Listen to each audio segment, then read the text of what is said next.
मूछें हैं। मैं भी संदेश देता हूं, यदि किसी देश के किसी कोने में ऐसे लोग रहते हैं जो मूछों का विरोध करते हैं तो मुझे आइए, मुझे भी ऐसे मारने का प्रयास करिए। जो जितेंद्र मेघवाल जी के हत्यारे हैं उनको जेल भेजने का काम करिए, उनको मौत की सजा देने का काम करिए, लेकिन कानून को हाथ में लेने वालों को हम माफ नहीं करेंगे।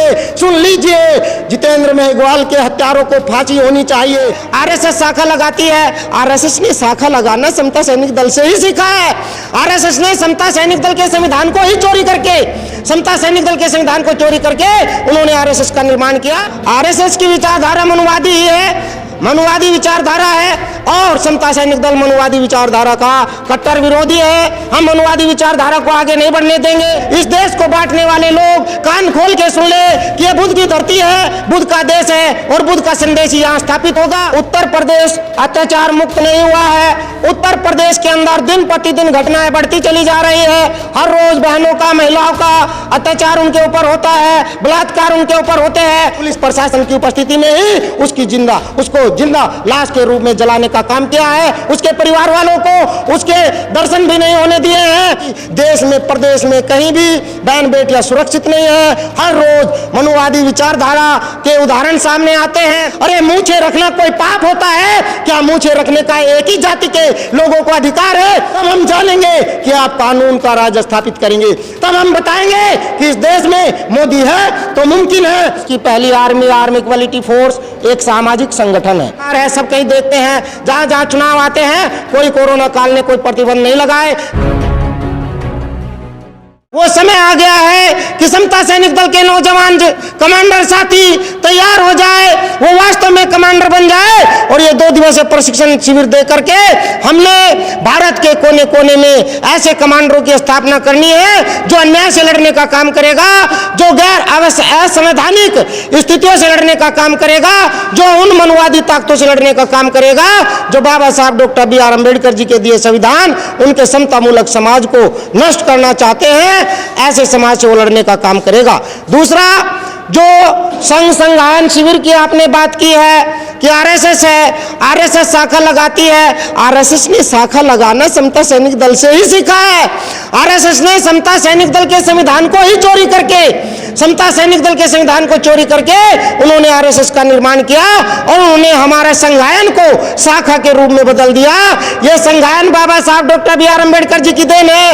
यह संघायन तथागत गौतम बुद्ध जी की देन है। तथागत गौतम बुद्ध जी ने संघ का नाम दिया था और उसी संघ के आधार पर बाबा साहब डॉक्टर B.R. अम्बेडकर जी ने संघायन प्रशिक्षण शिविर का कार्य किया और यह प्रशिक्षण शिविर संघायन के माध्यम से पूरे भारत देश के अंदर कोने कोने में 29 प्रदेशों में समता सैनिक दल के जाबाज बहादुर कमांडर स्थापित करने का काम करेगा।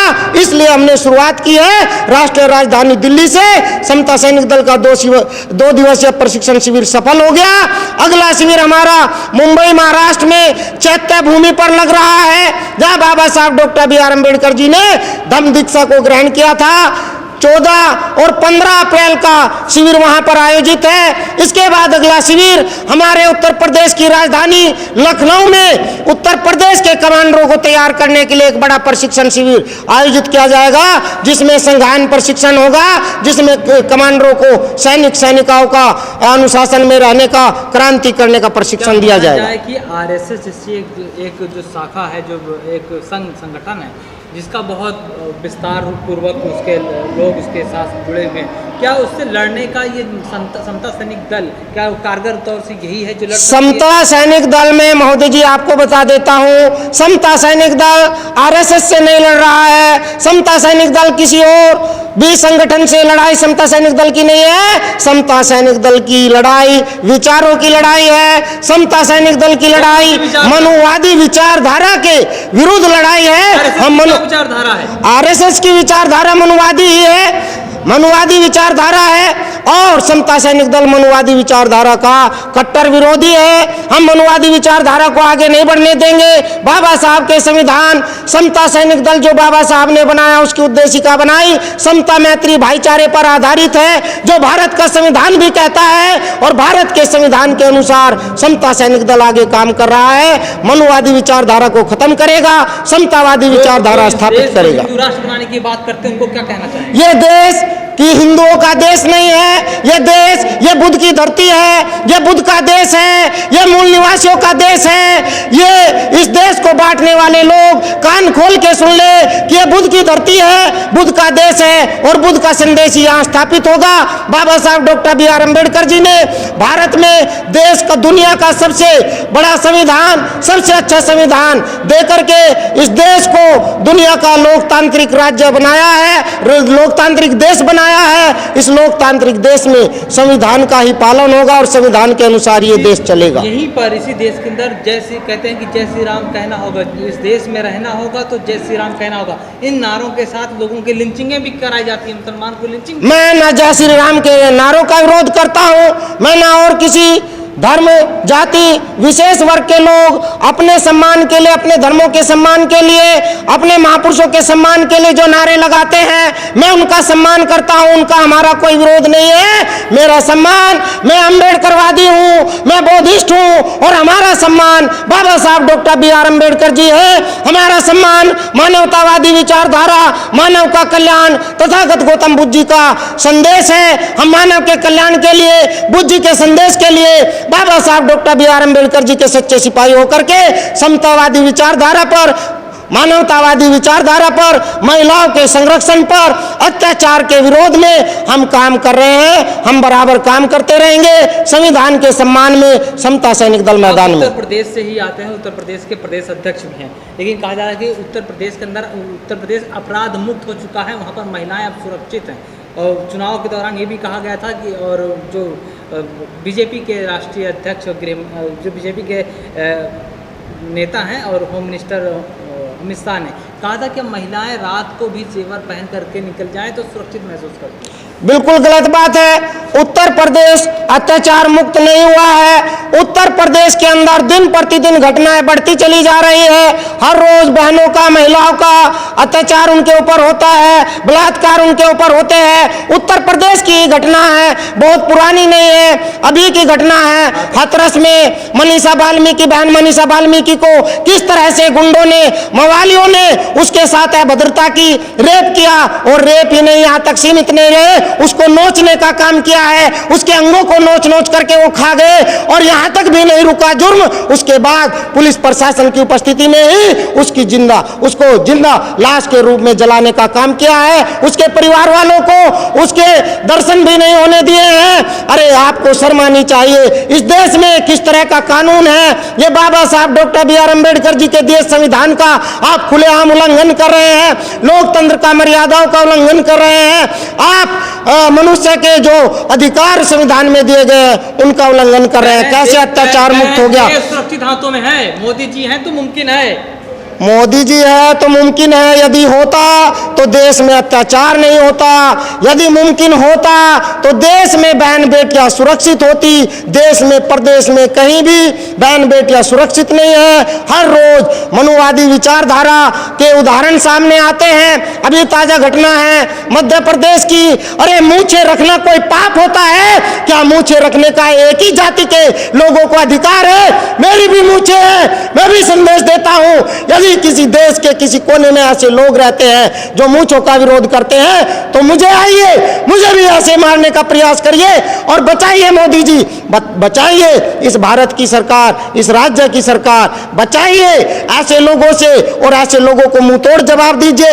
यदि आप वास्तव में कानून स्थापित करना चाहते हैं, यदि वास्तव में आप लोकतंत्र स्थापित करना चाहते हैं, जो जितेंद्र मेघवाल जी के हत्यारे हैं उनको जेल भेजने का काम करिए, उनको मौत की सजा देने का काम करिए। तब हम जानेंगे कि आप कानून का राज स्थापित करेंगे।